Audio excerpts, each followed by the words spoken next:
पिता परमेश्वर, आज फिर मैं धन्यवाद के साथ आपके सामने आता हूँ प्रभु।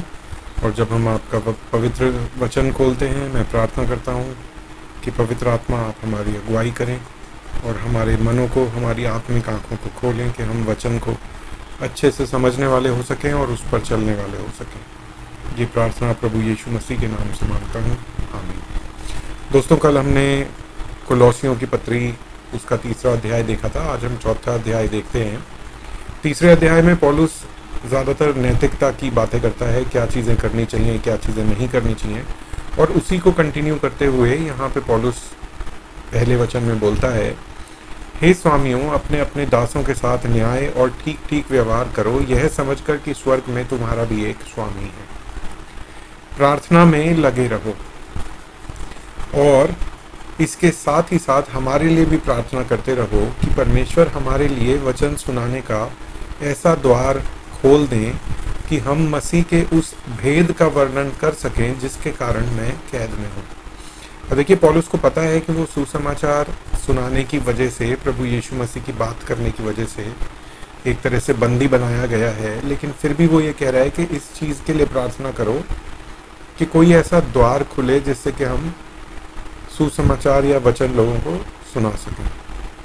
तो ये उसके अंदर एक बोझ था। और दोस्तों, मैं कई बार इसके बारे में सोचता हूँ, तो इंट्रोस्पेक्शन जिसे बोलते हैं ना, अपनी अंतरात्मा में झांकता हूँ, तो मुझे एक जवाब ये मिलता है कि शायद जिस तरह का प्रेम लोगों के लिए हमारे अंदर होना चाहिए, एक विश्वासी के अंदर होना चाहिए, जो एक करुणा होनी चाहिए जब वो देखता है खोए हुए लोगों को, वो दोस्तों एटलीस्ट मेरे अंदर अभी नहीं है पूरी तरह से। मैं लोगों को सुसमाचार सुनाता हूँ जहाँ मुझे मौका मिलता है, लेकिन मेरी रोज़ की डीलिंग्स में मुझे ये लगता है कि लोग अच्छे नहीं हैं, जो कि वचन भी एक तरह से बोलता है कि all have sinned and come short of the glory of God. हर एक ने पाप किया और परमेश्वर की महिमा से रहित है। लेकिन क्योंकि मैंने भी पाप किया है, तो मैं भी उन्हीं के लोगों के साथ का हूँ। तो मैं आपसे ये बात इसलिए कह रहा हूँ, कन्फेस इसलिए कर रहा हूँ कि शायद सुसमाचार सुनाने से पहले, या जिस तरह पौलुस बोलता है कि कोई द्वार खुले, उससे पहले हमें शायद ये भी प्रार्थना करनी चाहिए कि प्रभु, जिस तरह का प्रेम आपने लोगों से किया, उसका कुछ अंश हमारे अंदर भी हो, कि हम भी उस तरह का प्रेम, उस तरह की करुणा भाव हमारे लिए भी हो उन लोगों के लिए जो खोए हुए हैं। हम बिल्कुल भी 1% भी अपने अंदर ये ना सोचे कि हाँ, ये लोग तो अच्छा है कि ये लोग मर के नरक में जा रहे हैं क्योंकि ये इतने खराब हैं। तो इस चीज़ से बाहर आएं, और अंदर से जब वो लोगों के लिए प्रेम आएगा, तब हम अपने आप सुसमाचार बताएंगे लोगों को परमेश्वर के बारे में, परमेश्वर के वचन की बातें उन तक लेके जाएंगे, उनको सुनाएंगे जिस तरह पौलुस करता था। उसके लिए ये एक काम नहीं था, ये एक ऑब्लिगेशन नहीं थी, लेकिन ये वो दिल से चाहता था। तो वही हमें प्रार्थना करनी चाहिए कि वैसा ही हमारे साथ भी हो। और उसके बाद जब कोई ऐसा द्वार खुले तो हम पीछे भी नहीं हटेंगे, ना हमें डर लगेगा, क्योंकि हमें लगेगा मैं तो दूसरों की भलाई के लिए उनको बता रहा हूँ, है ना। और उसे ऐसा प्रकट करूँ जैसा मुझे करना उचित है। मतलब पौलुस कह रहा है, मैं परमेश्वर को ऐसा प्रस्तुत करूं लोगों के सामने जैसा मुझे करना उचित है। अवसर को बहुमूल्य समझकर बाहर वालों के साथ बुद्धिमानी से बर्ताव करो। तुम्हारा वचन सदा अनुग्रह सहित और सुहावना हो, कि तुम्हें हर मनुष्य को उचित रीति से उत्तर देना आ जाए।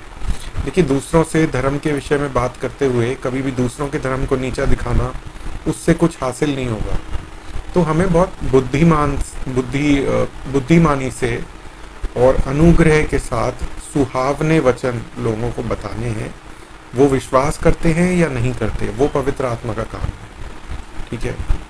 हमें सिर्फ इतना बोला गया है कि हमें जो सच्चा वचन है वो लोगों के सामने प्रस्तुत करना है। हम चाहकर भी किसी को कन्वर्ट नहीं कर सकते, किसी को विश्वास में नहीं ला सकते, वो तो काम परमेश्वर ही कर सकते हैं, ठीक है। हमें सिर्फ अपनी ड्यूटी पूरी करनी है, हमें वचन सुनाना है लोगों तक। ड्यूटी भी शब्द इस्तेमाल करना कहीं ना कहीं गलत है, क्योंकि ये हमारे लिए एक ड्यूटी की तरह नहीं होना चाहिए। क्योंकि हम लोगों से प्रेम करते हैं, जैसा मैंने कहा आपसे पहले, उसकी वजह से it should flow from the love that we have inside for the people that we share the gospel with them, है ना, ये बात आती है। प्रिय भाई और विश्वास योग्य सेवक टाइकियस जो प्रभु में मेरा सहकर्मी है, मेरी सब बातें तुम्हें बता देगा। तो टाइकियस जो है वो इनसे मिलने जा रहा था, पौलुस बोलता है वो सब चीज़ें तुम्हें बताएगा।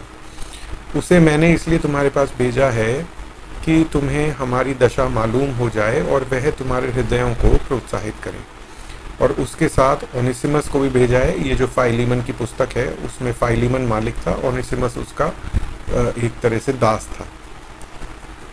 और उसके साथ ओनेसिमस को भी भेजा है जो विश्वास योग्य और प्रिय भाई और तुम ही में से एक है, वे तुम्हें यहाँ की सारी बातें बता देगा।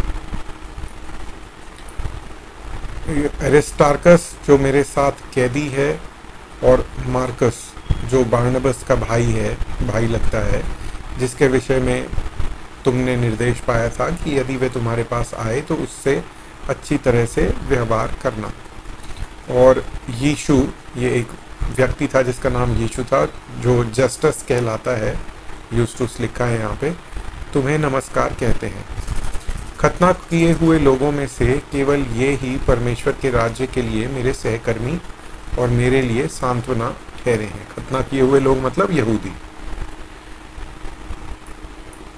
इपैफ्रस जो तुम में से है, जिसके कारण ये कलीसिया कोलोसियों में स्थापित हुई थी और मसीह यीशु का दास है, तुम्हें नमस्कार कहता है और सदा तुम्हारे लिए प्रार्थनाओं में प्रयत्न करता है ताकि तुम सिद्ध होकर पूर्ण विश्वास के साथ परमेश्वर की इच्छा पर स्थिर रहो। तो हमें भी सिद्ध होकर पूर्ण विश्वास के साथ परमेश्वर की इच्छा पर स्थिर रहना है। मैं उसका गवाह हूँ कि वह तुम्हारे लिए और लेओडिसिया और हिरापुलिस वालों के लिए बड़ा यत्न करता रहता है। ये जो ग्रीक और रोमन नाम है ना, ये थोड़े से मुश्किल होते हैं, इसीलिए मेरे को जो इंग्लिश में पता है उन्हें तो मैं सीधा इंग्लिश में पढ़ देता हूँ, मुझे ज़्यादा आसान लगते हैं। जैसे ये लेओडिसिया है, तो उनके लिए मैं उनका गवाह हूँ, उसका गवाह हूँ कि वह तुम्हारे लिए और लेओडिसिया और एक और जगह का नाम है, उनके लिए बड़ा यत्न करता रहता है। प्रिय वैद लूका और डीमस का तुम्हें नमस्कार। लूक जिसने द गॉस्पेल लिखी, लूका रचित सुसमाचार, और उसके बाद प्रेरितों के काम लिखे, वो भी इनके पौलुस के साथ था, इसीलिए पौलुस कह रहा है कि उनका नमस्कार। और ये जो डीमस है ये काफ़ी इंटरेस्टिंग है कि डीमस का नाम यहाँ पे दिया हुआ है।